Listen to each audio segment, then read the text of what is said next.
মুসলমান ভাইরা,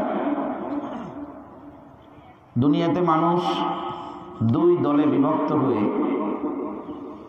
নিজের হায়াতে জিন্দেগি অতিবাহিত করছে। এক শ্রেণীর মানুষ যারা তাদের উদ্দেশ্যই হলো দুনিয়া, শুধু দুনিয়া চায়, দুনিয়ার বাহিরে তারা কোনো কথা কারোর কাছ থেকে শুনতেও চায় না, বুঝতেও চায় না। দুনিয়ার জন্য আপ্রাণ চেষ্টা করে, মাথার ঘাম পায়ে ফেলে আরামের ঘুম হারাম করে দিয়ে জন্মভূমি মাতৃভূমিতে অথবা ভিন্ন কোনো দেশে যে সর্বোচ্চ চেষ্টা করে দুনিয়ার জন্য। কিছু মানুষ দুমুঠো ভাত, একটু নিরাপত্তা, একটু সম্মান, মাথা গোজার জন্য একটা ঠিকানা, ইটিসি বিভিন্ন রকম বিভিন্ন ইত্যাদি ইত্যাদি কাজের জন্য মানুষ সেই রকম চেষ্টা করে। চেষ্টা দেখলে মনে হয় যে সে যদি এই চেষ্টা না করে মনে হয় সে না খেয়ে মারা যাবে, এত চেষ্টা করে। আর কিছু মানুষ দুনিয়াতে আসেন যারা থাকে দুনিয়াতে, কিন্তু তার চেষ্টা, সাধনা, লেখালেখি, বলা বলি, তার জিন্দেগির প্রতিটা কর্মকাণ্ড হলো পরকালকে সামনে নিয়ে করে। তার চিন্তা হলো কিভাবে জাহান্নাম থেকে বাঁচবো, কিভাবে জান্নাতে যাব, এটাই হলো তার চিন্তা। রাত অতিবাহিত করে, দিন অতিবাহিত করে, কত কষ্ট যে করে পরকালের জন্য। সর্বোচ্চ কষ্ট যাকে বলা হয়। মানুষ এই দুইটা দলে বিভক্ত হয়ে গেছে। যারা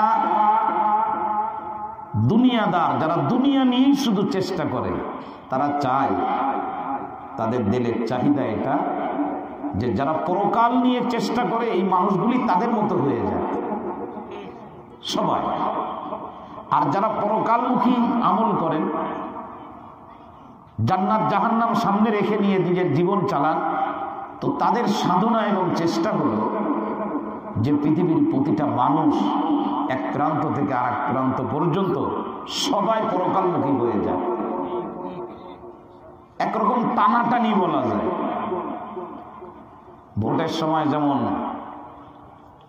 একটা সময় এমন ছিল, গ্রাম অঞ্চলে ছোটকালে দেখছি যে এক লোকের হাত দুইটা, তো দুই হাত দুই প্রার্থী ধরছে, ধরে বলতেছে আসেন চা খান। আর একজন বলতেছে না, আমাদের নির্বাচনী অফিসে এসে চা খান। তো পুরা দুনিয়াতে মানুষ এই দুই দলে বিভক্ত হয়ে যার পরে নাই, যার যার গতিতে, যার যার জায়গায় বসে চেষ্টা করতেছে। এ ব্যাপারে কোরআন শরীফের মধ্যে আয়াত আছে। আমি ভালো বক্তাও না, ওয়াজের মতো, ওয়াজ করার মতো যোগ্যতাও আমার কম। আমি কাছাকাছি আমার কর্মক্ষেত্র খুলনা দারুল উলুম মাদ্রাসা, খুলনা বিশ্ববিদ্যালয়, আমার এলাকায় এটা। তো আমাকে কিছু সময় বলেছেন যে মাইকটাকে গরম রাখার কথা। মূল বক্তা মুফতি জিহাদুল ইসলাম সাহেব, উনি বয়ান করবেন। কিছু বয়ান করে গেছেন আমার উস্তাদ হযরত মাওলানা মুশতাক আহমদ সাহেব দামাত বারাকাতুহুল আলিয়া। আমি কিন্তু বক্তা না, ওয়াজ করার অভ্যাস আমার নাই, আর আমি ভালো বুঝাইতেও পারি না। শুধু গাড়ির কন্ট্রাক্টর বা হেল্পার ড্রাইভার আসার আগ পর্যন্ত যেমন ইঞ্জিন গরম রাখে মামাঘাটে আসার গাড়িগুলো, ইলিশ পরিবহন, আর সোনাডাঙ্গা স্ট্যান্ডে দেখবেন ফজরের নামাজের আগে কিছু গাড়ি স্টার্ট দিয়ে ইঞ্জিন গরম করে। প্যাসেঞ্জার মনে করছে গাড়ি এখনই ছেড়ে দেবে, দ্রুত এসে উঠে পড়ছে, কিন্তু গাড়ি যায় না। প্যাসেঞ্জার রাগ হয়ে বলে যে তোরা ধোঁকাবাজ, গাড়ি স্টার্ট দিয়ে বসছে, আমি মনে করছি তোরা চলে যাবি, আধা ঘন্টা হয়ে গেল। তো ড্রাইভারের সিটে যিনি বসা উনি বলে আপনি রাগ করেন না, আমি ড্রাইভার না, আমি হলাম গাড়ির হেল্পার, আমাদের বস আসতেছেন, আমি ইঞ্জিন গরম করতেছি। তো আমি আজকে ইঞ্জিন গরম করে দেব। মূল বয়ান মুফতি জিহাদুল ইসলাম সাহেব করবেন ইনশাআল্লাহ। কোরআনে কারীমের মধ্যে আয়াত আছে, মানুষ যে দুই দলে বিভক্ত, কোরআনের ভিতরে কি রয়েছে? আয়াতে কারিমা আছে। এটা অস্বীকার করার সুযোগ নাই। কেউ অস্বীকার করলে এটা তার বোকামি হবে। আমাদের কথা হবে কোরআন হাদিস থেকে। আল্লাহ রাব্বুল আলামিন সূরাত বানী ইসরাঈল 15 নম্বর পারার 3 নম্বর পৃষ্ঠার একদম শুরু আয়াতের মধ্যে আল্লাহ পাক প্রথম দুনিয়াদারের পরিচয় দিচ্ছেন। মান কানা ইউরিদুল আজিলাতা আজ্জালনা লাহু ফিহা মা নাশা। আল্লাহ রাব্বুল আলামিন বলেন, যারা দুনিয়া চায় আমি আল্লাহ পাক আমার চাহিদা মতো তাদেরকে দুনিয়া দিয়ে দেই। কিন্তু শুনে রাখো, যারা শুধুমাত্র দুনিয়া চায় তাদের পরকাল অন্ধকার, পরকালে তারা জাহান্নামের আগুনে নিক্ষিপ্ত হবে, বিতাড়িত এবং লজ্জিত আর লাঞ্ছিত অবস্থায়। আল্লাহ রাব্বুল আলামিন বলেন, যারা শুধুমাত্র দুনিয়া চায় তাদেরকে দুনিয়া দেওয়া হবে, কিন্তু পরকালে জাহান্নামের আগুনে যাওয়া লাগবে। ওয়ামান আরাদাল আখিরাতা ওয়া সাআলাহা সায়াহা।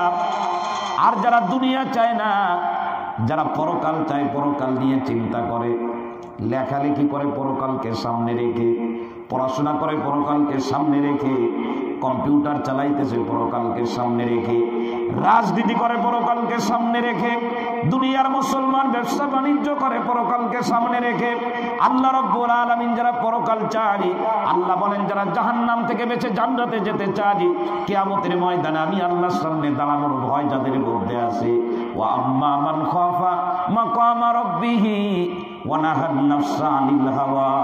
মন চাইলে কাজ করে না, বরং হিসাব কিতাব করে করে। আল্লাহ রাব্বুল আলামিন বলেন, এই দুনিয়ার ভিতরে তাদেরকে আমি আমার পক্ষ থেকে খাবার দিয়ে, সম্মান দিয়ে লালন পালন করব, এবং পরকালে আমি আল্লাহ তাদেরকে জান্নাতে পৌঁছায় দেব। দুনিয়াতে তাদের না খাওয়ায় রাখবো না। যারা 5 ওয়াক্ত নামাজ পড়েন, হালাল ভাবে ব্যবসা করেন, সঠিকভাবে এই দুনিয়ার মধ্যে নিজের জীবনের প্রত্যেকটা কর্মকাণ্ড চালান, এই মানুষগুলি না খেয়ে থাকবে, এই মানুষগুলি ঝুঁকির মধ্যে পড়বে, এই মানুষগুলি জীবনে কিছুই করতে পারবে না, এই চিন্তা করা ভুল হবে। তার কারণ হলো আমার আল্লাহ পাক বলেন, যারা পরকাল চায় আমি আল্লাহ পাক তাদের চাওয়াকে মূল্যায়ন করব। ফাউলাইকা কানা সালিহুম মাশকুরা। তাদের চাওয়াটাকে মূল্যায়ন করা হবে, পরকালে জান্নাতের ভিতরে যাবে।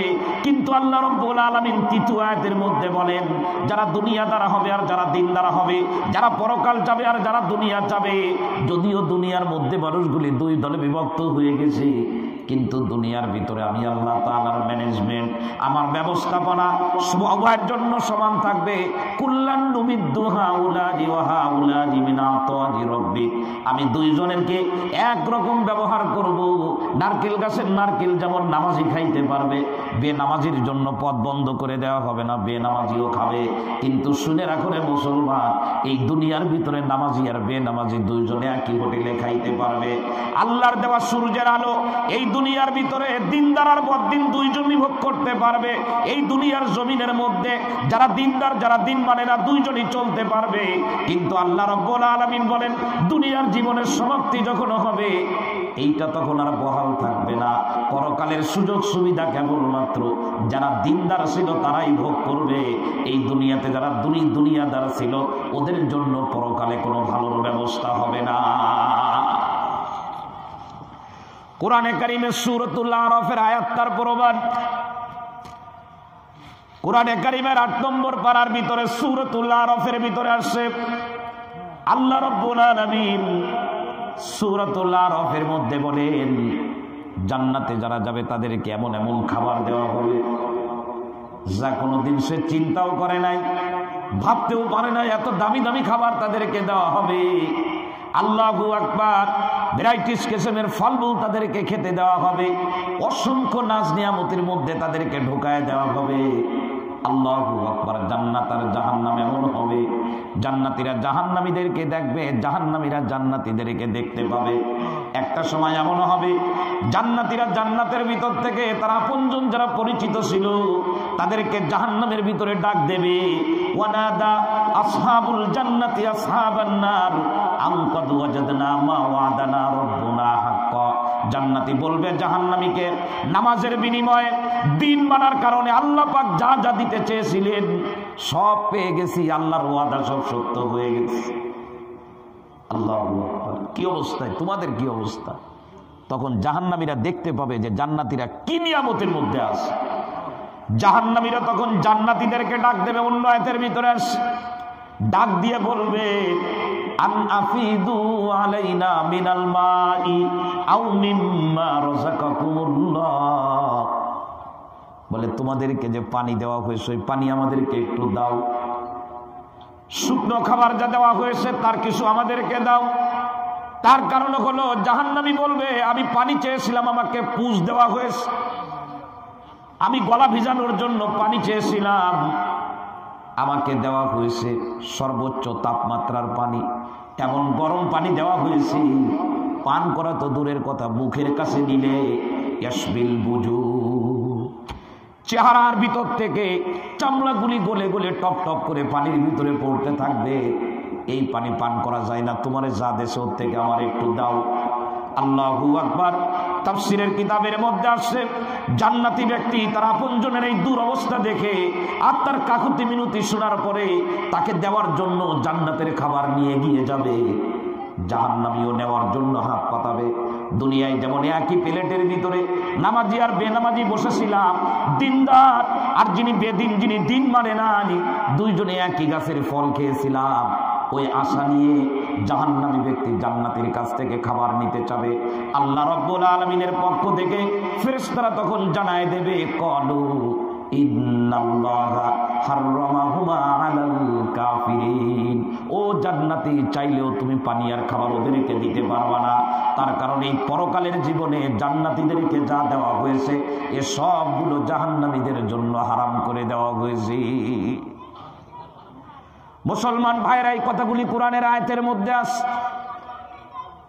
কাদেরকে বুঝাবো? বুঝাইতে গেলে এখন হিতে বিপরীত হয়ে যায়। আমি আপনাদেরকে একেবারে দিল থেকে, হৃদয় থেকে, ভারাক্রান্ত হৃদয় নিয়ে কান্না কণ্ঠে কথাগুলি আপনাদেরকে শোনাইতে চাই। কিছু লোক তো শুধু দুনিয়ার পিছনে মেহনত করে, যারা দুনিয়ার পিছনে এখন মেহনত করে, মাদ্রাসার বাউন্ডারিতে যারা কালামে পাক তেলাওয়াত করে, যারা কোরআনে কারিম পড়ে, যারা হাদিস পড়ে, নবীর সুন্নাহ যারা শিখতেছে, এই সমাজের ভিতরে কিভাবে শান্তি ফিরিয়ে আনা যায়, ইসলামের সঠিক দিক নির্দেশনা যারা শেখে, 5 ওয়াক্ত আযান বলে যারা মসজিদে যায়, মসজিদগুলিকে যারা প্রাণবন্ত করে, এই মানুষগুলিকে যারা দুনিয়াদার, তাদের মধ্যে কিছু মানুষ আছে এদেরকে মনে করে এরা সব হলো মানুষ সমাজের জন্য বোঝা। কি মনে করে? জোরে বলেন, আরো জোরে বলেন। বোঝা মনে করে, এরা কিছুই পারে না। আমরা মোটরসাইকেল বানাইতে পারি, এরা তাও পারে না। আমরা পুলাটিং ব্যবসা করতে পারি, এরা তাও করে না। এরা শুধু কোরআন শরীফ শেখে, এর বাইরে কিছু এরা বলতে জানে না। এ মুসলমান যুবক, আমার দিকে লক্ষ্য করো, আল্লাহর নবীর সহিহ হাদিস। আল্লাহু আকবার। রাসূলের যুগে 2 ভাই ছিল এক পরিবারে, 2 ভাই। এর মধ্যে এক ভাই ছিল কর্মজীবী, আর এক ভাই ছিল বিশ্বনবী জনাবে মুহাম্মদুর রাসূলুল্লাহ সাল্লাল্লাহু আলাইহি ওয়াসাল্লামের প্রাণপ্রিয় ওই সাহাবীদের মধ্যে যারা সব সময় নবীর দরবারে পড়ে থাকতেন।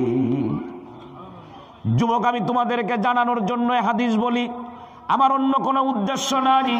আমি কাউকে খাটো করার জন্য বলি না। আমি আমার বিশ্ববিদ্যালয়ের মসজিদে জুমার নামাজের বয়ানে হাদিসগুলি বারবার একাধিকবার বলি।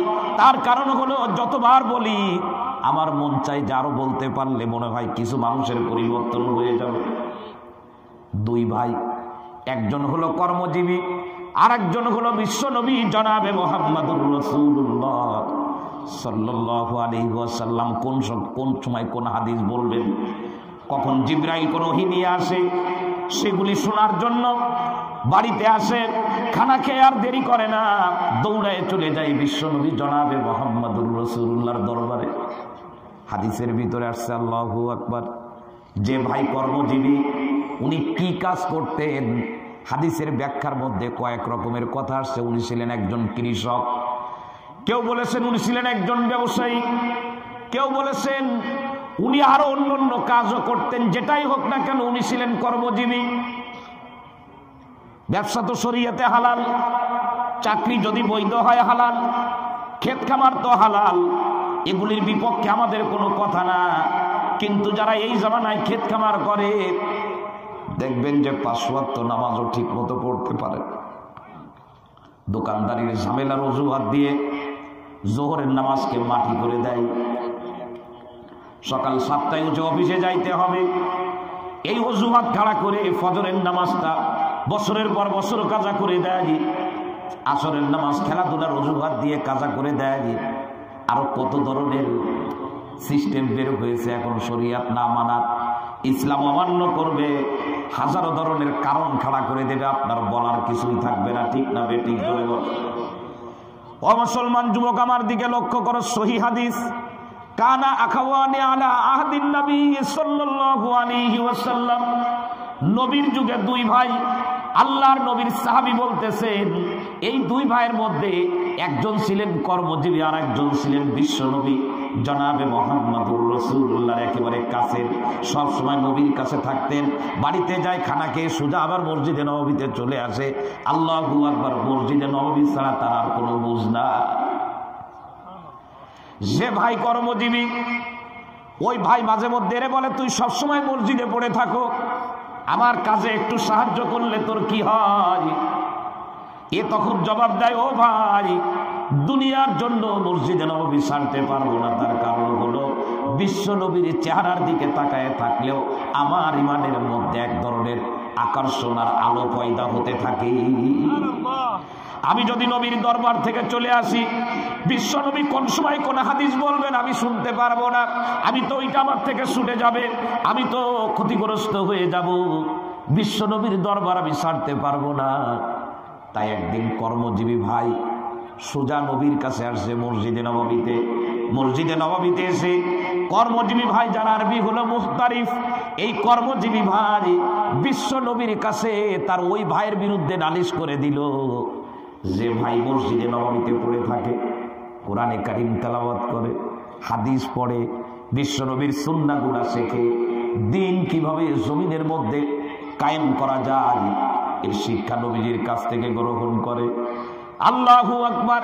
আল্লাহর নবীর কাছে অভিযোগ করলো যে আমার ভাই আমার সঙ্গে কাজে সহায়তা করে না, ও যদি সহায়তা করত আমি আরো বড় লোক হতে পারতাম, আরো টাকা বাড়াইতে পারতাম, ও যদি আমার কাজে সাহায্য করে আমার অনেক উপকার হবে, কিন্তু সারাদিন মসজিদে নববীতে পড়ে থাকে, আমার কোনো সাহায্য করে না। আল্লাহর নবীর কাছে যখন অভিযোগ করছে, নবীজি দুই ভাইকে কাছে নিলেন। কাছে নেওয়ার পরে যিনি অভিযোগ করেছেন, যার বিরুদ্ধে অভিযোগ করেছেন, বিশ্বনবী দুইজনের হাত ধরে তারপরে অভিযোগকারীরে বলতেছো, অভিযোগকারী তুমি বুঝতে ভুল করেছো, যার নামে তুমি অভিযোগ করতে এসেছো লাআল্লাকা তুরযাকু বিহি, ওর কারণে আল্লাহ পাক তোমারে সম্পদ দান করেছে। তুমি যে ব্যবসায়ী, তুমি যে সম্পদের মালিক, এই সম্পদের মালিক তুমি কেন হয়েছে জানো না? লাআল্লাকা তুরযাকু বিহি, যার নামে অভিযোগ করেছো তার কারণে তোমার সম্পদে বরকত দেওয়া হয়েছে, অন্য কোনো কারণ নাই রে মুসলমান। আমরা বুঝি না আমাদের মাতৃভূমি বাংলাদেশ অত্যন্ত শান্তি এবং শৃঙ্খলার সঙ্গে আমাদের বছরের পর বছর আমরা অতিবাহিত করি। আল্লাহু আকবার। আমি মাঝে মধ্যে একটা কথা বলি, বাংলাদেশের এখন যে অবস্থা, টেকনাফ থেকে তেতুলিয়া পর্যন্ত মাদ্রাসাগুলির ভিতরে 1000, 2000 না, 5000, 10,000 না, লক্ষ লক্ষ মাসুম বাচ্চা যারা এখনো পর্যন্ত প্রাপ্ত বয়স্ক হয়নি। যে ছেলেটা কোরআনে কারীম তেলাওয়াত করে শোনালো প্রথম, ওর তেলাওয়াত শুনলে তো কলিজা ঠান্ডা হওয়ার কথা।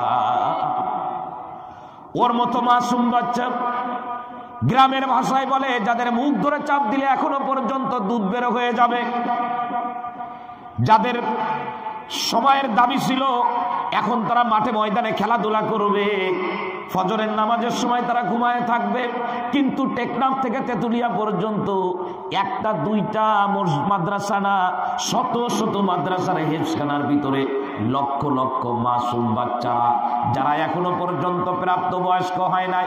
যখন আমি আর আপনি ঘুমায় থাকি, এখনো ফজরের আজান হয় না, এই মনসুর উলুম মাদ্রাসায় এসে দেখবেন ভোর রাত 4:30টা বাজে ছোট ছোট বাচ্চাগুলি উঠে ঝিমাইতে ঝিমাইতে উজু করতে যায়। উজু করার পরে পৃথিবীর কোন রাইটারের বই খুলে নিয়ে বসে না, তার আব্বা কোথায় মা কোথায় তাও চিন্তা করে না, বরং কোরআনে কারীম খুলে নিয়ে আউযুবিল্লাহ বিসমিল্লাহ বলে তেলাওয়াত করা শুরু করে দেয়। আমার আল্লাহ পাক বলে এই জমিনে কোনো গজব নামতে পারে না। এজন্য আমি মাঝে মধ্যে বলি বাংলাদেশ নড়ে চড়ে কিন্তু পড়ে না। বাংলাদেশ নড়ে চড়ে কিন্তু পড়ে না। করোনা ভাইরাস পুরা দুনিয়ারে বিপর্যস্ত করে দেশ। পৃথিবীর নামি দামি রাষ্ট্রগুলো এখনো পাগলের মতো দৌড়াইতেছে।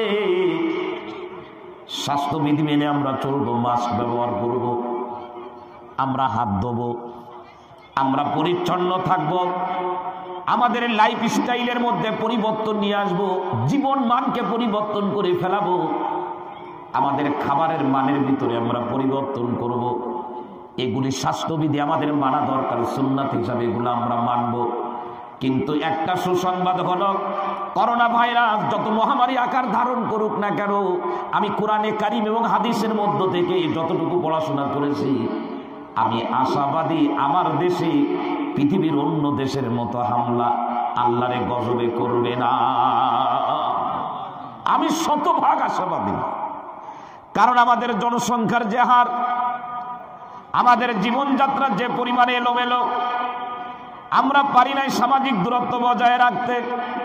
আমরা সকাল থেকে নিয়ে বিকাল পর্যন্ত কাজ না করলে চাল কিনতে আমরা পারি না। আমরা গাছের থেকে ফল না পারলে রান্না হয় না। এমন অবস্থা আমাদের দেশে। কিন্তু তুলনামূলক আমেরিকা বলেন, অস্ট্রেলিয়া বলেন, ইটালি বলেন, চীন আর জাপান বলেন, তাদের থেকে করোনা ভাইরাসে আক্রান্ত আমাদের কম হয়েছে। এর একমাত্র কারণ হলো এই জমিনের মধ্যে এখনো পর্যন্ত আলহামদুলিল্লাহ ফজরের আজান যখন হয়ে যায়, বৃদ্ধ ভালো করে চোখে দেখতে পারে না, আরামের বিছানা ছেড়ে দিয়ে লাইট আর লাঠি হাতে নিয়ে মসজিদের দিকে রওনা হয়ে যায়। যে জমিন দিয়ে একজন অন্ধ মানুষ মসজিদের দিকে হেঁটে যায়, ও জমিনের দাম আল্লাহর কাছে অনেক গুণে বেশি। সুতরাং যারা দিনমুখ, যারা পরকালমুখ, খবরদার আমরা তাদেরকে মনে করব না যে এরা হলো সমাজের জন্য বোঝা। বরং এই মানুষগুলির জন্য এখনো পর্যন্ত দুনিয়ায় শান্তির ফায়সালা বহাল আছে। এই মানুষগুলি যখন না থাকবে, জমিনের মধ্যে শান্তির ফায়সালা বহাল থাকবে না। মুসলিম শরীফের অন্য হাদিসের ভিতরে আসে, এ দুনিয়ার মুসলমান, এ মাইকের আওয়াজ যত দূর পর্যন্ত যায়, আমরা তো কিয়ামতের ময়দানে বিশ্বাস করি। দুনিয়া ধ্বংস হবে, কিয়ামত সংগঠিত হবে, আমরা বিশ্বাস করি। কিন্তু বিশ্বনবী আমাদেরকে বলেছেন, এই তোমরা শুনে রাখো, কতদিন পর্যন্ত কিয়ামত হবে না, যতদিন পর্যন্ত দুনিয়ার ভিতরে একজন লোকও এই মানের পাওয়া যাবে যার কণ্ঠ দিয়ে উচ্চারিত হয় আল্লাহ আল্লাহ আল্লাহ। আল্লাহ বলা লোক জমিনের মধ্যে থাকবে, এই জমিনের মধ্যে কিয়ামত ততদিন হবে না। উদাহরণ দিলে তো আরো ভালো বুঝবেন। সুন্দর এই প্যান্ডেল, অত্যাধুনিক লাইটিং, সাউন্ড সিস্টেমের ব্যবস্থা করা হয়েছে। জানেন এগুলি কতদিন পর্যন্ত, কত সময় পর্যন্ত থাকবে? আখরি বক্তা যখন স্টেজ থেকে নেমে যাবে, মাইকওয়ালা আস্তে করে মাইক খোলা শুরু করে দেবে, প্যান্ডেলওয়ালা প্যান্ডেল খোলা শুরু করে দেবে, লাইটওয়ালা লাইট সংগ্রহ খোলা শুরু করে দেবে। সুতরাং প্যান্ডেল যদি ধরে রাখতে হয়, এই লাইট আর মাইকিং যদি ঠিক রাখতে হয়, আলোকিত এই সমাজকে যদি আলোকিত রাখতে হয়, মাইকালার পা ধরে লাভ হবে না, মাদ্রাসার মুতামিমের কাছে রিকোয়েস্ট করে লাভ হবে না। খুদার কসম করে বলি, আমেরিকা, অস্ট্রেলিয়া, জো বাইডেন আর ট্রাম্পের কাছে যে লাভ হবে না। এই স্টেজের মধ্যে যারা বক্তা, ওদেরকে যে রিকোয়েস্ট করেন যে আপনি একটু রাত করে ওয়াজ করবেন, আপনি যদি ফজর পর্যন্ত করেন, এই লোক মাইক খুলতে পারবে না। তার কারণ হলো ওনার সাথে চুক্তি হয়ে গেছে, বক্তা থাকবে যত সময়, আপনিও থাকবেন তত সময়। আল্লাহ পাক বলেন, আসমান ঠিক থাকবে, এ জমিন ঠিক থাকবে, সাগরের মধ্যে আল্লাহু আকবার ঢেউয়ের গতি ঠিক থাকবে, এ দুনিয়ার মুসলমান বৃক্ষ তোমারে ফল দেবে, পাহাড়গুলা পেরেকের মতো জমিনের মধ্যে বসে থাকবে। আল্লাহ পাক বলেন, সবগুলির মধ্যে সিস্টেম অ্যাপ্লাই করা হয়েছে, এই ঝুলির সঙ্গে একটা সিস্টেম করে দেওয়া হয়েছে। কত সময় পর্যন্ত এগুলা ঠিক থাকবে? এই জমিনের মধ্যে যত সময় এমন একজন লোক পাওয়া যাবে যার কণ্ঠ দিয়ে উচ্চারিত হয় আল্লাহ। যখন জমিনের এই অবস্থা হবে যে একজন লোকও নাই আল্লাহ বলার, পাহাড়গুলা তখন তুলার মতো উঠতে থাকবে, বৃক্ষগুলা সব জমিনের থেকে উপড়ে যাবে, এর জমিন তখন কাঁপতে শুরু করে দেবে, কিয়ামত হয়ে যাবে। আমার মতো আপনার মতো মানুষ হাহুতাশ করে কোনো লাভ হবে না। কথা বুঝে এসেছে আমার? কথা বোঝেন নাই মনে হয় আমার? হ্যাঁ, কথা বোঝেন? কোনো লাভ হবে না। এগুলি তো এখন আমরা পদে পদে উপলব্ধি করি, মানি আর না মানি, মানি আর না মানি, এগুলি উপলব্ধি করি। বেশ অনেক দিন আগের কথা মনে পড়ে যায়, বলবো নাকি আপনাদের? ঢাকা থেকে আসতেছি, এপারে আসবো মাওয়া ঘাটে, ফজরের নামাজের পরে প্রচন্ড কুয়াশা। একেবারে ফার্স্ট টাইম প্রথম যে সি বোর্ডটা ছাড়বে, স্পিড বোর্ড যেটা প্রথমে ছাড়বে, ওইটার মধ্যে উঠে পড়ছি টিকিট কেটে। কিন্তু এত পরিমাণে কুয়াশা, কিছুই দেখা যায় না, কিচ্ছু দেখা যায় না। নদীতে যখন কুয়াশা পড়ে এক হাত দূরেও কিছু দেখা যায় না। যিনি স্পিড বোর্ডের ড্রাইভার, উনার গায়ের মধ্যে হলো পাঞ্জাবি, মুখের মধ্যে দাড়ি, মাথায় আসে টুপি, ভাবে সাবে মনে হয় সরমনার মুড়ি দেবে।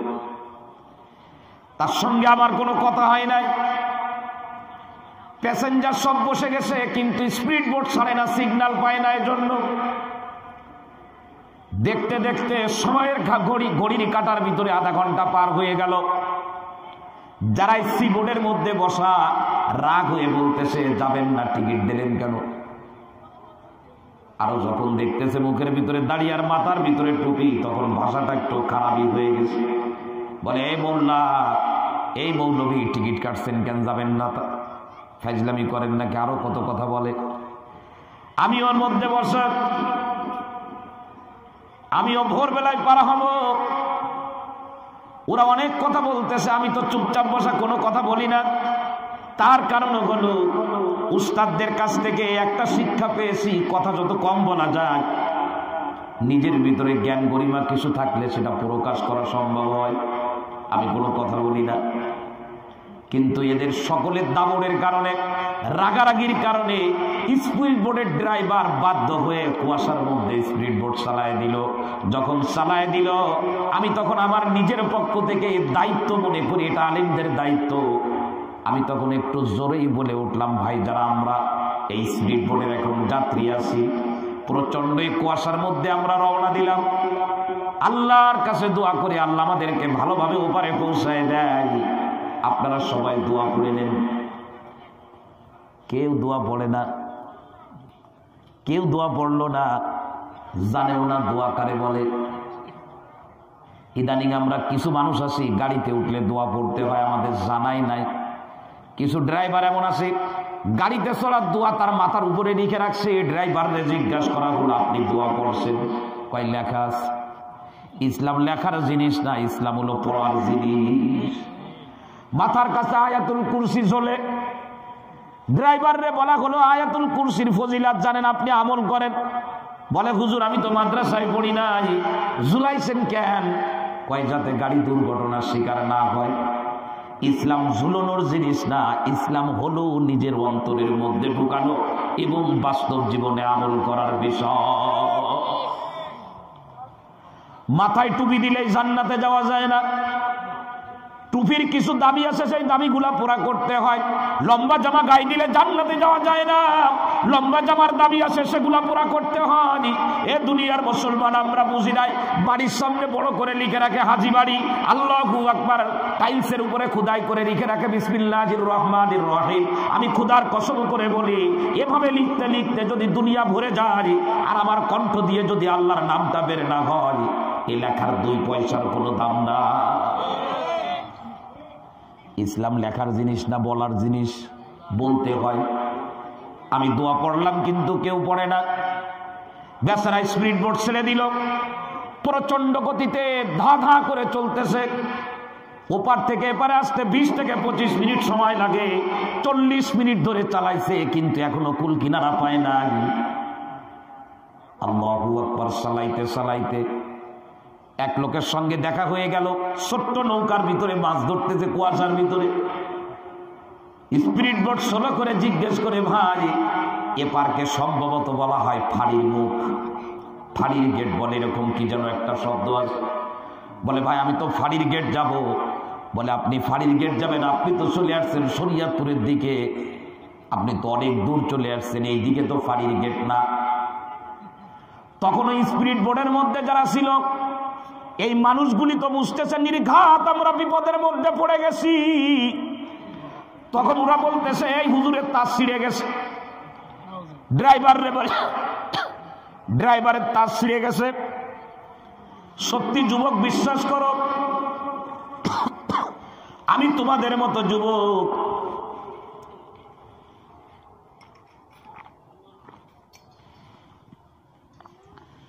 যখন ড্রাইভারের সঙ্গে রাগারাগি শুরু করে দিল তখন আর নিজের নিয়ন্ত্রণ করতে পারি নাই। আমি তখন এইটুকু কথা বললাম, আমার মনে হয় স্পিড বোর্ডের ড্রাইভারের মাথার তাস ছেড়ে নাই, তাস ছেড়েছে আপনাদের সবগুলার। তো আমার বলার ভাব দেখে সবগুলা চুপ হয়ে গেল। আমি বললাম প্রচন্ড কুয়াশার কারণে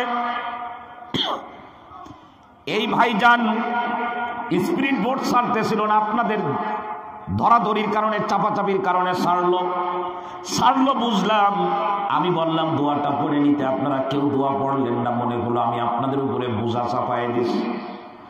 তখন ওই যাত্রীদের ভিতরে একজন আমারে বলে, হুজুর এই নদীর ভিতরে ঝগড়া করে লাভ নাই, আপনি আমাদের সবাইকে দোয়াটা একটু পড়ায় দিন। আমি জোরে জোরে দোয়া পড়ায় দিলাম। আমার আজও মনে পড়ে সেই কথা। এ দুনিয়ার মুসলমান, আমরা চাই দুনিয়া শান্তিতে থাকুক, কিন্তু খোদার কসম করে বলি দুনিয়ার পিছনে দৌড়ায় কোনোদিন শান্তি পাওয়া যাবে না। তার কারণ হলো এই দুনিয়ার কোন আসবাবের সঙ্গে আমার আল্লাহ পাক শান্তির কোনো ফয়সালা করেন না। শান্তির ফয়সালা হলো ইসলামের সঙ্গে, শান্তির ফয়সালা হলো পরকালের সঙ্গে। একজন ব্যবসায়ী যদি নিজেকে দিনদার ব্যবসায়ী বানাইতে পারে, একজন রাজনীতিবিদ যদি নিজের দিনদার রাজনীতিবিদ বানাইতে পারে, একজন কৃষক যদি নিজের দিনদার কৃষক বানাইতে পারে, আমি আপনাদের পায়ের ভিতরে হাত রেখে বলি টাকার মালিক কম হবে কিন্তু শান্তির মালিক বেশি হবে। জায়গা কম থাকবে কিন্তু অধিক ফসল ফলাইতে পারবে। রাজনীতিতে কম জায়গা সে পাবে কিন্তু দুনিয়াতে প্রকৃত শান্তি যেটা আল্লাহ পাক দিনদারির কারণে তাকে সেই শান্তি দান করে দেবে, কোনো সন্দেহ নাই। দোয়া পড়ে দিলাম। এরপরে একটু সময় লাগলো, আল্লাহ পাক আমাদেরকে নিরাপদে এপারে এনে হাজির করে দিলেন। মুসলমান আমার দিকে লক্ষ্য করেন। সুতরাং দিনদারি এর কোনো বিকল্প নাই, এর কোনো বিকল্প নাই। দুনিয়ার লাইনে আমাদের চেষ্টার তো কোনো শেষ নাই। আমরা দুনিয়ার লাইনে এত পরিমাণে চেষ্টা করেছি, সর্বলাইনে আমাদের উন্নতি হয়েছে, কিন্তু আমরা কাঙ্ক্ষিত লক্ষ্য বস্তুতে এখনো পৌঁছাইতে পারি নাই। আমি মাঝে মধ্যে উদাহরণ দেওয়ার জন্য বলি, গরু খাইতাম আগে, গরুর গোশত, গরুর মাথা, গরুর পা, এগুলি খাওয়া যায়। এ আমাদের বাদশা ছাড়া কেউ জানতো না, ঠিক না বেঠিক? জোরে বলেন। 35 টাকা 1 কেজি গরুর গোশত কিনে নিয়ে আব্বা বাড়িতে আসতো, আরামসে খাইতাম। যখন বাঁশবাগানে যাইতাম, কলা বাগানে যাইতাম, অসংখ্য গরুর পা ফেলানো দেখতাম, গরুর মাথা ফেলানো দেখতাম। আমরা এত আপডেট হয়ে গেছি, এখন পা ফেলানো লাগে না, গরুর মাথাও ফেলানো লাগে না, এমনকি নতুন প্রযুক্তি এসেছে, গরুর সামলাও ফেলানো লাগবে না, তাও আমরা খাবো।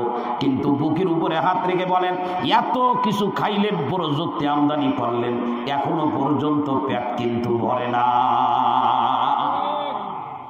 তার কারণ পেট ভরার দায়িত্ব কার? আরো জোরে বলেন, আরো জোরে বলেন। কিন্তু আল্লাহর নবীর সাহাবীরা এত খায় নাই। যুদ্ধের ময়দানে গেছেন, সেনাপতি ছিলেন হযরত আবু উবাইদা। মুসলিম শরীফের হাদিসে আসছে, হাদিস আমি ছাত্রদেরকে পড়াইছি। যুদ্ধের ময়দানে গেছেন, সেনাপতির হাতে আল্লাহর নবী একটা ব্যাগ ধরায় দিয়ে বলল, এই হলো তোমাদের খাবার। ব্যাগের মধ্যে ছিল খেজুর।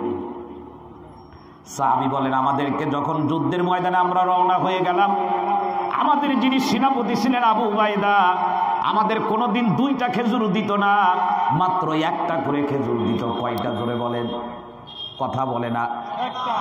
ও খুলনার যুবক, তোমরা হলে আমার প্রিয়, বলো তো একটা খেজুরে কি পেট ভরবে? তোমারে যদি দাওয়াত দিয়ে আনা হয় আর মনসুরুল উলুম মাদ্রাসায় বলে রাত্রে মেহমানদারি করা হবে, তুমি বসে আসো প্লেট নিয়ে, প্রত্যেকের প্লেটের ভিতরে যদি 1টা করে খেজুর দেয়, মোতামিম সাহেবের চাকরি থাকবে? কথা বলে, কথা বলতে হবে। ইফতারির সময় কত কিসিমের ইফতারি দেয়, আল্লাহু আকবার আল্লাহু আকবার। মাঝে মধ্যে আমি ইফতারি দেখলে আশ্চর্য হয়ে যায়। এক মাথা দিয়ে গোনা শুরু করছি, দেখি যে 20 পার হয়ে যায়। এরপরে ইফতারি করে যখন যাই তখন বলে এত অল্প ইফতারি দেবে, রোজা থেকে এত অল্প খাইলে হয় নাকি, দাওয়াত দিতে কইছে কে? কিন্তু নবীজির সাহাবীরা গেছে যুদ্ধে, 1 প্যাকেট খেজুর দিয়ে দেশেন। আল্লাহর নবীর সাহাবী বলতেছেন আমাদের সেনাপতি একটা করে খেজুর দিত। কয়টা? এই একটা খেজুর দিয়ে কি করতো জানো? আমার এই কাছে এখনই আছে কিতাব, আমি এই কিতাব মাদ্রাসাতে পড়াই, হাদিসের কিতাব। এর মধ্যে মুসলিম শরীফের হাদিস আসছে একটা করে খেজুর দিত প্রতিদিন। এই কথা যখন বলছে আল্লাহর নবীর সাহাবীরা তখন সঙ্গে সঙ্গে প্রশ্ন করে বসলো, একটা খেজুরে কি পেট ভরে? তোমরা একটা খেজুর দিয়ে কি করতে? পেট ভরার জন্য বেশি খাবার লাগে না যদি আল্লাহর পক্ষ থেকে হুকুম হয়ে যায়। আর আমরা তো 2 জনে মিলে 1 কেজি চাউল খাইছে, 1 কেজি গরুর গোশত কোন সময় যে খাইলো আল্লাহ পাক জানে, খাইছে না প্যাকেট ভরছে।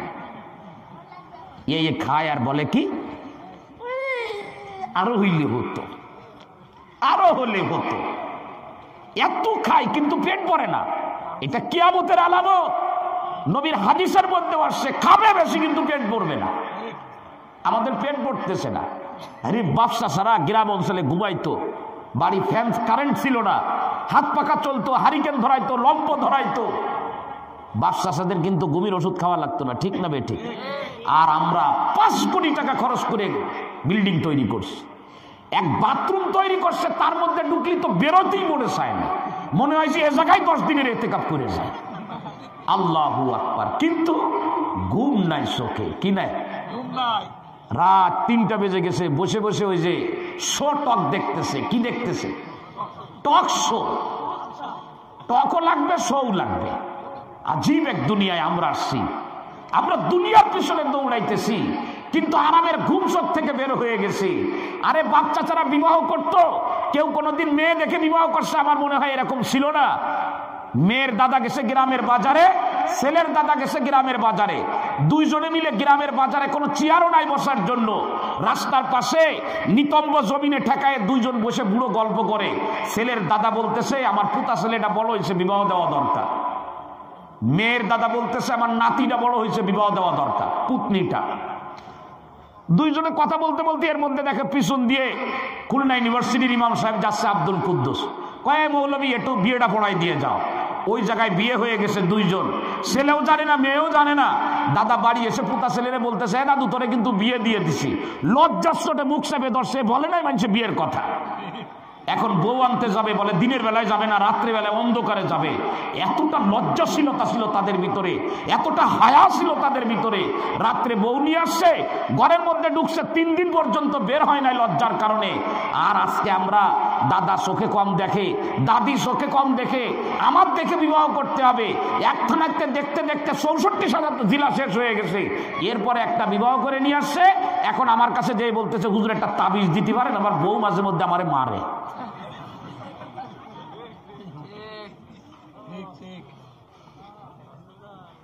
ব্যাগজান ব্যাগজান ব্যাগজান, ফিরে যান, হাসেন না, ফিরে যান, বাচ্চাদের আদর্শে ফিরে যান, বাচ্চাদের উপরে নির্ভরতা নিয়ে ফিরে নিয়ে আসেন, আল্লাহর উপরে ভরসা করে সামনে আগাবেন। দাদির চেহারা খারাপ, দাদির গায়ের রং কালো, কিন্তু দাদার সঙ্গে দাদির একদিনের জন্য কথা বন্ধ হয় নাই। আমি আমার দাদারে দেখি নাই, কিন্তু আমি আমার দাদিকে দেখেছি। বাড়ির পিছন সাইডে দাদার কবর, মাঝে মধ্যে দেখতাম দাদি দাঁড়ায় দাঁড়ায় কাঁদে। হেফজোখানায় পড়তাম, দুষ্টুমি করে বলতাম দাদি তুই কাঁদো কা? কয় কাঁদি, ও তোর দাদা শুয়ে আছে কবরের ভিতরে। আর আমাদের তো এখন মরা লাগে না, মরার আগেই চিন্তা করে আর বলে মালাকুল মউত কোন দিক গেছে, আমাকে বাড়ি আসে না কেন? ওই যে দেখেন দুনিয়ার সব থেকে বড় ক্ষমতাধর যিনি, তিনি নির্বাচনে হেরে গেছেন, জানুয়ারিতে ক্ষমতা ছাড়বেন। অনলাইন নিউজে আমি নিজে দেখলাম, আমার নিজে দেখা, জানুয়ারিতে ক্ষমতা ছাড়বে। ইতিমধ্যে তার বউ বলে দেশে যেদিন ক্ষমতা ছাড়বে আমিও তোমারে ছেড়ে দেবো, তোমার সাথে থাকবো না। এই তো হলো দুনিয়া। বৈষয়িক উন্নতি কোনো শান্তি না, বরং শান্তি হলো যদি পরকালীন আমল করা যায়। কুড়ে ঘরের মধ্যে ঘুমাবো, ঘুম হবে। নিরাপত্তার কোনো ঝুঁকি থাকবে না, ইজ্জত সম্মান কারোর কাছ থেকে মেরে ধরে নেওয়া লাগবে না। আল্লাহর মেহেরবানিতে এইটা হবে যদি আমাদের ভিতরে দিনদারি চলে আসে, দিনদারির বাহিরে এটা হবে না। ও মুসলমান, পায়ের ভিতরে হাত রেখে বলি, সাহাবীরা বলতেছেন একটা খেজুর দিয়ে তোমরা কি করতে? এমনি তো সৌদি আরবের লোকের পেটটা একটু বড়, ঠিক না বে ঠিক জোরে বলেন? লম্বা চৌড় আমাদের থেকে অনেক বেশি। বলে একটা খেজুর দিয়ে কি হতো? মুসলিম শরীফের হাদিসের মধ্যে আসছে একটা করে খেজুর যখন আমাদের দিত, বলে সেনাপতি যখন একটা খেজুর হাতের ভিতর দিত, দ্বিতীয় খেজুর নেওয়ার চিন্তা আমরা করতাম না।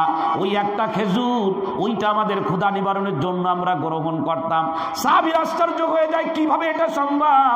তখন ওই সাহাবী বলতেছে, খেজুর একটা নিয়ে আমরা চিবিয়ে খাইতাম না, চাবায়ে খাতাম না, চাবায়ে খাওয়ার চেষ্টা করতাম না, বরং নামাসুহা কামা ইয়ামাসুস সাবিয়্যু, বলে বাচ্চাদের যাদের মুখে দাঁত নাই ওরা যেমন কোনো খাবার দিলে চাবায়ে খাইতে পারে না, চুষে চুষে খায়, আমাদেরকে যখন একটা খেজুর দিত আমরা চাবায়ে খাইতাম না, বরং আমরা চুষতাম মুখের ভিতরে নিয়ে। আর চুষতে চুষতে যখন মুখটা মিষ্টি হয়ে যেত, সাগরের পাড় দিয়ে আমরা চলতেছিলাম, সাগর থেকে পানি নিয়ে ওয়ানাসরাবুল মা, আমরা পানি পান করতাম। এই পানি পান করে আর খেজুর চুষলে আমাদের একদিনের জন্য যথেষ্ট হয়ে যেত। বুঝাইতে পারি নাই মনে হয় আমি? বুঝছেন আমার কথা? বুঝছেন? পরকালমুখী যখন হব, দুনিয়ার জীবনটা এত সহজ হবে, এত সহজ হবে, চিন্তা করতে পারবেন না দুনিয়ার জীবন কত সহজ হবে। রাত সহজ হবে, দিন সহজ হবে, জিন্দেগি সহজ হয়ে যাবে, নিজের ভিতরে কোনো ভয় থাকবে না। আমি আল্লাহর কসম করে বলি, করোনা ভাইরাসে মুসলমান যদি মারা যায় ইমানের সঙ্গে, হাদিস অনুযায়ী আল্লাহ তাকে শহীদি মৃত্যু দেবেন। আমি দোয়া করি যারা ইমানের সাথে মারা গেছেন আল্লাহ তাদেরকে শহীদি মৃত্যু দান করেন, সবাই বলেন আমিন। তবে আপনারা শুনে রাখেন, স্বাস্থ্যবিধি মেনে চলি, মুখের মধ্যে মাস্ক পরি, হাত ধুই, সবসময় পরিচ্ছন্ন থাকার চেষ্টা করি।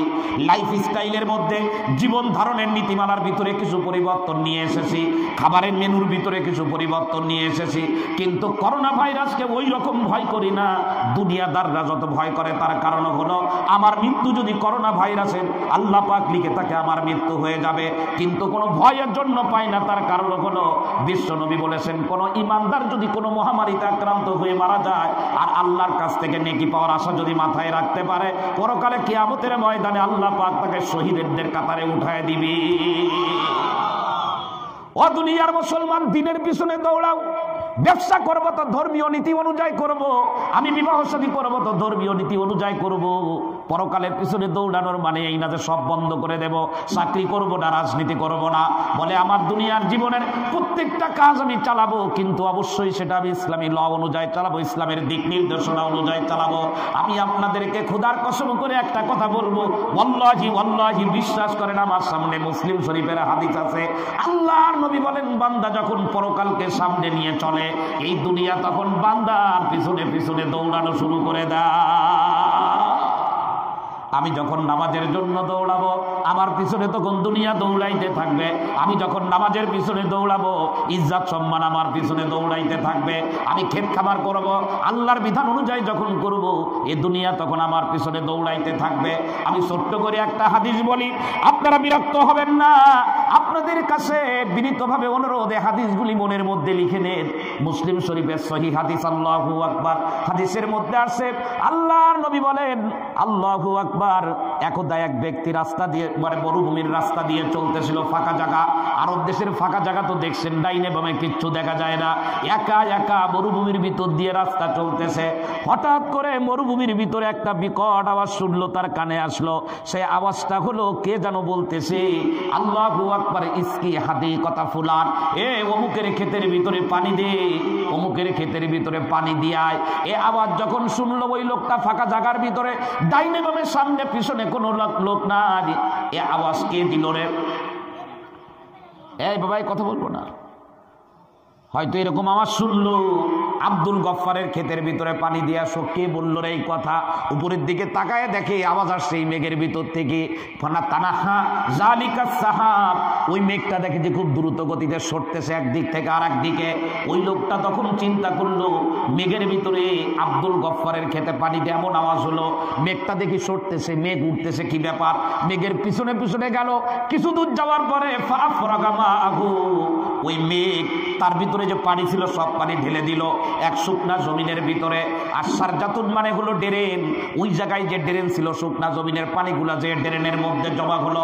এই লোকটা মেঘের পিছনে পিছনে গেল, পানি যখন ড্রেনের ভিতরে জমা হয়ে গেছে, ড্রেনের ভিতরে তাকায় তাকায় চিন্তা করতেছে ডাইনে বৃষ্টি নাই, সামনে বৃষ্টি নাই, কোনো জায়গায় বৃষ্টি নাই। হঠাৎ করে এই মেঘের পানিগুলো এই জায়গায় পড়লো, এর কারণটা কি? আর এই ড্রেনের মধ্যে জমা হলো। ড্রেনের ভিতরে তাকায় দেখে ড্রেনের ভিতরে পানির স্রোতের একটা টান আছে একদিক থেকে আর এক দিকে। তো যেদিকে টান আছে মনে করেন পশ্চিম থেকে পূর্ব দিকে, ওই লোকটা তখন পশ্চিম থেকে পূর্ব দিকে ড্রেনের পাড় দিয়ে যাইতেছে। একটু সামনে যাওয়ার পরে দেখে মুসলিম শরীফের হাদিস, ফাইদা রাজুলুন কাযিমুন ফি হাদিকাতিহি ইউহাব্বিলুল মাআ বিমিসাহাতিহি, একজন লোক ওই ড্রেনের মাথায় দাঁড়ানো, সে তার হাতের কুদাল দিয়ে ড্রেনের সঙ্গে নিজের জমির একটা সংযোগ করে ড্রেনের পানি সব জমির মধ্যে ঢুকাইতেছে। আর কেউ নাই মাঠের মধ্যে, ওই লোকটা একা। তো তখন এই লোকটা আশ্চর্য হয়ে গেছে, কিরে কোথায় ছিল এই মেঘ, দ্রুত গতিতে আসলো, এখানে পানি দিল, আর কোনো জায়গায় পানি নাই, আর এই লোকটা দেখতেছি কুদাল দিয়ে পানি ওর ক্ষেতের মধ্যে নেই, ব্যাপার কি? তো তখন এই লোকটা ওই কুদালওয়ালারে জিজ্ঞাসা করে, ইয়া আব্দাল্লাহ মাসবুক, হে আল্লাহর বান্দা তোমার নাম কি? তো তখন যেই বলছে তোমার নাম কি, তো বলে ফুলান লিল ইসমিল্লাজি সামিয়া ফি সাহাবা, ওই মেঘের মধ্যে যে নাম শুনছিল ওই নাম বললো, আব্দুল গফফার আমার নাম। আশ্চর্য হয়ে গেছে। এখন কুদালওয়ালা এর জিগায় যে আমি এই ক্ষেতে কাজ করি প্রতি বছর সিজনে, কিন্তু কোনোদিন আমার নাম জিগায় না, তুমি কোত্থেকে আসলে, আমার নাম জিগাইলে কেন? তো তখন বলতেছে, ভাই নাম জিগানোর কারণ হলো আমি ওই রাস্তা দিয়ে যাইতেছিলাম ফাঁকা মাঠের ভিতরে, তো যাইতে গেলে হঠাৎ করে একটা আওয়াজ শুনলাম মেঘের ভিতরে যে ইসকি হাদিকাতা ফুলান, এ যা অমুকের ক্ষেতে পানি দিয়ে আয়। পরে আমি মেঘের দিকে তাকাই দেখি মেঘটা এইদিকে দৌড়াচ্ছে, তো আমিও মেঘের পিছে পিছে আসলাম। মেঘটা এসে যে এইখানে পানি দিল শুকনো জমিনে, আর ড্রেনের ভিতরে জমা হলো, আর এখন দেখতেছি তুমি এই ড্রেন কেটে পানি তোমার জমির মধ্যে ঢুকাইতেছে। তো এখন ও তো আশ্চর্য হয়ে গেছে কুদালওয়ালা। তো তখন এই আগন্তুক কুদালওয়ালাকে বলতেছে, ও ভাই তুমি কি আমল করো বলো তো, যে মেঘ এসে তোমার পানি দিয়ে যায়? আল্লাহ, মেঘ এসে পানি দিয়ে যায়, চিন্তা করা যায়? আর আমাদের এখন পানি আনা লাগে, কলের থেকে পানি উঠানো লাগে, তাও এই শীতের মৌসুমে পানি লিয়ার নেমে যায়, লিয়ারই থাকে, মেশিন চালায় দিয়ে 10 মিনিট দাঁড়ায় থাকি, পানি নেয়, কি ব্যাপার? লিয়ার নেমে গেছে। তো এ ব্যাপারে এখন গবেষণা চলতেছে যে পানির লিয়ার কি করে ঠেকানো যায়। যে কয়েকজন গবেষণা করে একজন আমার মনে হয় মসজিদ ছেড়ে না। এ গবেষণা ফলপ্রসূ হবে না, কেউ রাগ করেন না, শিক্ষিত সমাজ পায়ের ভিতরে হাত রেখে বলি, ইঞ্জিনিয়ার ইঞ্জিনিয়ারি করবে, ডাক্তার ডাক্তারি করবে, এটাই বাস্তবতা। কিন্তু ইঞ্জিনিয়ারের নামে ইঞ্জিনিয়ারের আগে থাকবে যে আমি একজন মুসলিম ইঞ্জিনিয়ার। ডাক্তার তার নামের আগে বলবে আমি মুসলিম ডাক্তার। একজন ড্রাইভার বলবে আমি মুসলিম ড্রাইভার। তবেই না তার যাত্রাপথে নিরাপত্তা বিধান হবে। যে কোনো এক জায়গায় কিছু মনে না নিলে বলি, রাগ করেন না আপনারা, আমার বলতে মন চায় তাই বলি আপনাদের। এক জায়গায় দেখলাম পানি সম্মেলন হচ্ছে। কি সম্মেলন? বিশাল পানি সম্মেলন। তো আমি জিজ্ঞাসা করলাম এই পানি সম্মেলন হবে মানে কি, সমস্যা কি? তো আমাকে বললো যে ভাই যারা আয়োজন করতেছিলেন ওনারা বললেন যে ওই খুলনাতে তো পানির লেয়ার থাকতেছে না, আপনাদের এদিকে পানির লেয়ার নেমে যায় না ওই যে কোন সময়টা, শুকনো মৌসুমে। তো এইটার একটা সমাধান বের করার জন্য এই পানির সম্মেলন এশিয়ার, এটা অনেক বড় প্রোগ্রাম। এখান থেকে একটা সমাধান বের করা হবে যে লেয়ারের সমস্যা কি করা যায়। তো বেশ আলহামদুলিল্লাহ, আল্লাহর অনেক প্রিয় বান্দা সেখানে আসলো, সম্মেলন করলো। সম্মেলন শেষ হয়ে গেল, বিকালবেলায় প্যান্ডেল খুলতেছে, সব খুলতেছে, আয়োজন শেষ। তো আমি যে জিজ্ঞেস করলাম যে সম্মেলনে কি সিদ্ধান্ত হয়েছে একটু বলবেন। তো বলে যে খুলনাতে যেহেতু পানির লেয়ার থাকে না, পানির স্বল্পতা, পানির সংকট দেখা দেয়, তো এর সমাধানের জন্য এবার 2টা সিদ্ধান্ত গ্রহণ করা হয়েছে। তাই বললাম কি কি? বলে একটা হলো বড় বড় পুকুর কাটা হবে, বিভিন্ন সরকারি টাকা বেসরকারি টাকা দিয়ে বড় বড় পুকুর কাটা হবে, বৃষ্টির মৌসুমে এই পুকুরগুলো ভরে রাখা হবে। শুকনো মৌসুমে পানি লিয়ান না থাকবে যখন, তখন এখান থেকে পানি সাপ্লাই দেওয়া হবে। আলহামদুলিল্লাহ, খুব ভালো। আর কি মানে আরেকটা হলো বড় বড় পানি ট্যাঙ্কি বানানো হবে, ওই ট্যাঙ্কিতে পানি ধরে রাখা হবে বৃষ্টির পানি, ওইটা ওই শুকনো মৌসুমে দেওয়া হবে। তা আমি একটু দুষ্টুমি করে হোক বা যেভাবেই হোক, যে লোকটা বলতেছে উনি এমনি ওই প্যান্ডেলের কাজবাজ করে হয়তো, আমি ওনারে বললাম যে পুকুরও কাটলো ট্যাঙ্কিও বানালো, ওই বছর মোটেই বৃষ্টি হলো না, সে ব্যাপারে কোনো সিদ্ধান্ত হয়েছে কিনা? তো বললো হুজুর এ ব্যাপারে কোনো সিদ্ধান্ত হয় নাই। অথচ পানির লেয়ারের ব্যাপারে কোরআন শরীফের 2টা আয়াত আছে। কয়টা? লিখে রাখেন, ফেসবুকে দিয়ে দিয়েন। পানির লেয়ারের ব্যাপারে 2টা আয়াত আসছে কোরআন শরীফে, যে পানির লেয়ার কখন উপরে থাকে আর কখন নেমে যায় এ ব্যাপারে সুস্পষ্ট আল্লাহর পক্ষ থেকে আল্লাহ ঘোষণা দিয়ে দিয়েছে। একটা আছে সূরাতুল কাহাফের মধ্যে। কোন জায়গায়? সূরাতুল কাহাফের একদম শুরু দিক দিয়ে আছে, 41 নম্বর আয়াত। আল্লাহু আকবার, আল্লাহু আকবার। দেখছেন পুরনো চাউলে ভাতে বরকত হয়। 41 নম্বর আয়াত সূরা কাহাফের, দেখে নিবেন আপনারা। সেখানে আছে আউ ইউসবিহা মাউহা গাওরা ফালাম তাসতাতিয়া লাহু তালাবা। তোমরা জমিনে আল্লাহর নাফরমানি করো, পানির লেয়ার যদি নেমে যায় কে তোমাদের পানি উঠায় দেবে? কে বলেছেন? বোঝা গেল জমিনে যখন পাপ হয় পানির লেয়ার তখন কথা বলে না, কথা বলতে হবে। 2 নম্বর আয়াত হলো সূরাতুল মুলকের শেষ আয়াত, 29 নম্বর পারার 3 নম্বর পৃষ্ঠা খুলে দেখেন এখনই। আল্লাহ রাব্বুল আলামিন বলেন বাড়াবাড়ি করব না, আমার বিধান নিয়ে কোনো দিন উল্টা পাল্টা করব না। তার কারণ হলো আমার বিধান নিয়ে যদি উল্টা পাল্টা করো, কুল আরাইতুম মিন নাসবাহা মাউকুম গাওরান ফামাইয়াতিকুম বিমাইন মাইন।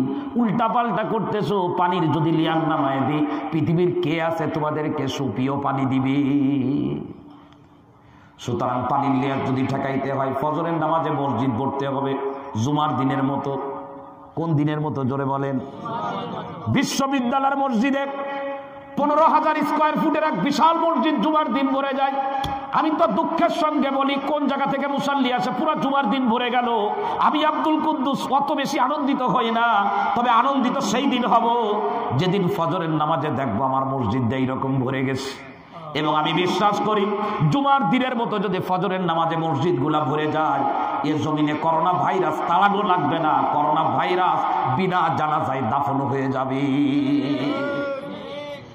জুমার দিনের মতো যদি মসজিদে জুমার দিন যেভাবে মুসাল্লি হয়, জোহরের নামাজে যদি ওইভাবে মুসাল্লি হয়, আসরের নামাজের মধ্যে যদি ওইভাবে মুসাল্লি হয়, মাগরিবের নামাজে যদি ওইভাবে হয়, এশার নামাজে যদি ওইভাবে হয়, আমি খোদার কসম করে বলি মনসুর উলুম মাদ্রাসার ভিতরে ভোর রাত্রে উঠে যেভাবে কালামে পাকের তেলাওয়াত করা হয়, এইভাবে যদি আমরা তেলাওয়াত করতে পারি, আল্লাহর কসম করে বললাম করোনা ভাইরাস বলেন আর এ জাতীয় যত ধরনের ভাইরাস আছে, আমার আল্লাহর দাফন করতে মুহূর্তের সময়ও লাগবে না। কিন্তু আমরা তো বড় এলোমেলো হয়ে গেছি। আমাদের হালাল খাবারের থেকে হারাম খাবারে মজা বেশি পাই আমরা। বৈধ স্ত্রীর থেকে অবৈধ নারীর ভিতরে মজা পাই আমরা বেশি। রাস্তার ডান দিকের তুলনায় বাম দিকে হাঁটতে আমরা বেশি মজা পাই। আল্লাহ পাক বলেন এই জমিনের মধ্যে এত পরিমাণে পাপাচারিতা চলতেছে, কারোর কাছে কারোর রক্তের কোনো দাম নাই, কারোর কাছে কারোর জীবনের কোনো নিরাপত্তা নাই। এই পরিস্থিতি চলতেছে তো আল্লাহ পাক পুরা দুনিয়ার ভিতরে অঘোষিত বাহিনী পাঠায় দিয়ে পুরা দুনিয়াকে আল্লাহ পাক তার স্বাভাবিক জায়গায় নিয়ে এসেছে।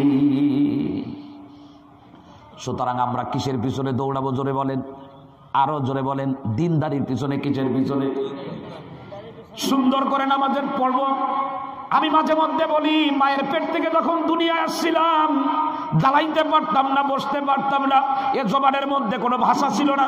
চোখের ভিতরে দেখার শক্তি ছিল কিন্তু নির্ণয় করার কোনো শক্তি আমার ছিল না। আমার ক্ষুধা লাগতো তাও আমি বলতে পারতাম না যে আমার ক্ষুধা লাগছে।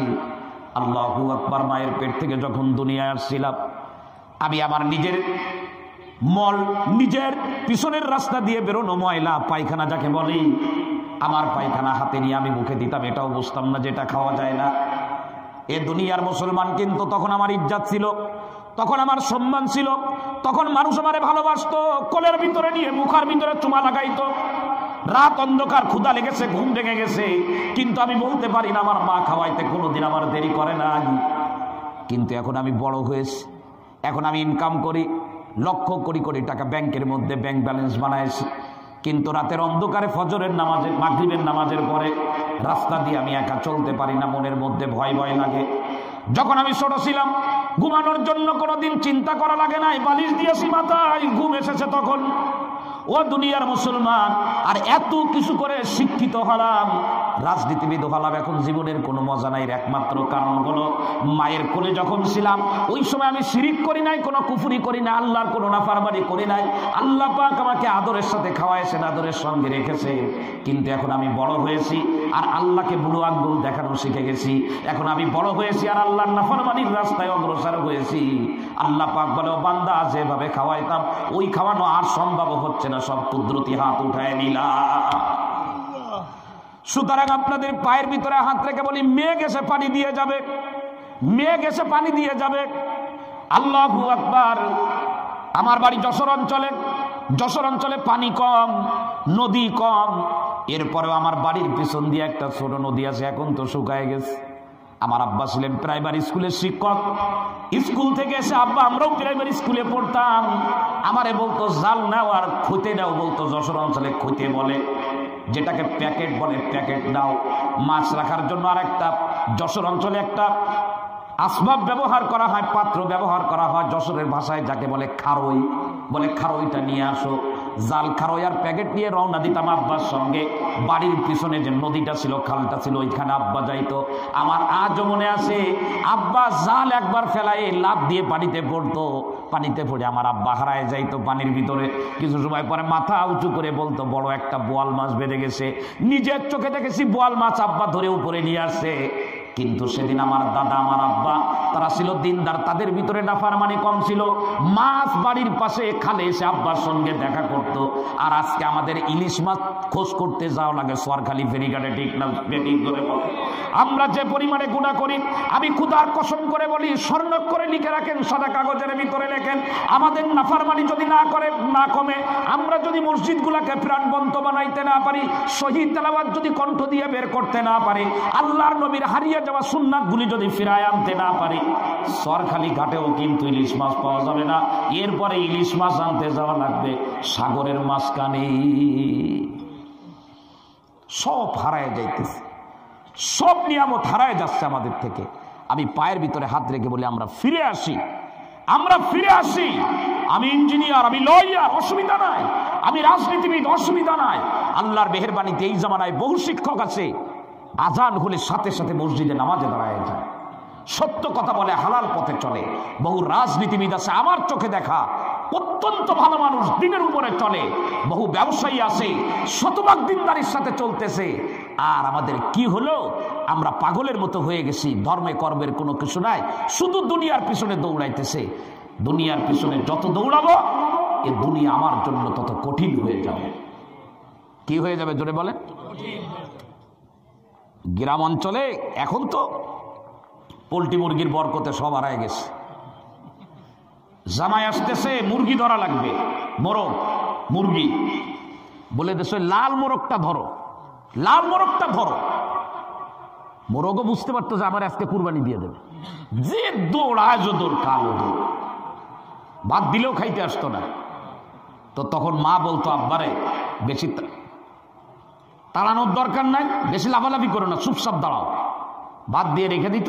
মোরগ এসে নীরব নিস্তব্ধ জায়গা পেয়ে খাওয়া শুরু করে দিত।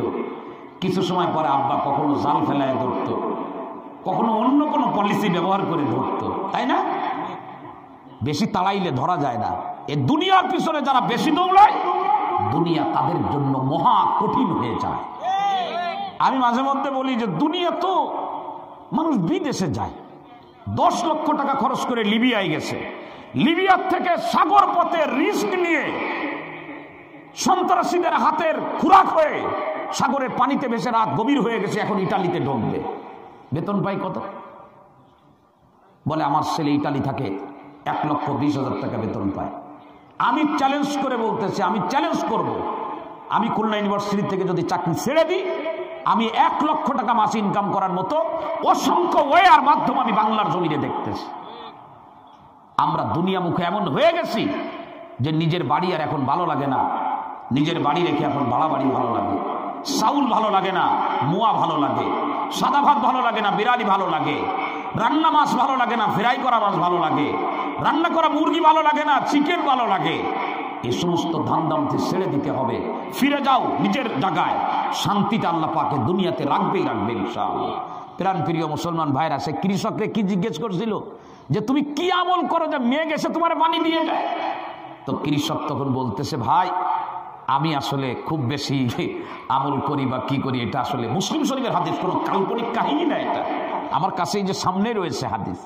বলে এটা কোনো কাল্পনিক কাহিনী শুনাইতেছি না, মানুষ বিশ্বাস করতে চায় না। আমি যতটা দিনের পিছনে দৌড়াবো, দুনিয়া আমার পিছনে দৌড়াইতে থাকবে সমান তালে। এখন বলে তুমি কি আমল করো? তো বলে ভাই আমি তো আসলে ওই রকম বড় কিছু আমল করি না, তবে আমি যেটা করি সেটা হলো যে এই ফসল, প্রথমে যখন ফসল এখানে আমি চাষ করলাম, তো আমার এই ক্ষেত চাষ যখন করেছি, তো যারা জানেন, আমি তো জানি না, যারা জানে আমি তাদের কাছে যেয়ে বললাম নসরুল উলুম মাদ্রাসার মুহতামিমরে যে আমি তো ধান লাগাইছি, ধান তো উঠবে, তো ধানটা আমরা কোন কোন পারপাস ব্যয় করব, কিভাবে ব্যয় করলে আল্লাহ খুশি হবে। আমি মাসিক বেতন পেয়েছি, তো এই বেতনের টাকা কিভাবে ব্যয় করলে আমার চাকরিতে বরকত হবে, আমার ব্যবসায় বরকত হবে। মানুষ এখন আর এগুলো আমাদেরকে জিজ্ঞাসা করে না, মনে করে হুজুররা নিয়ে সব বাড়ি যায়। আরে বাড়ি যাবো কেন? আমরা বাড়ি যাব কেন? আমার মতো একটা মানুষ, আমি যে আমার যে মেধা আল্লাহ পাক দিয়েছেন, আমি দুনিয়ার অন্য কিছু করতে পারি না?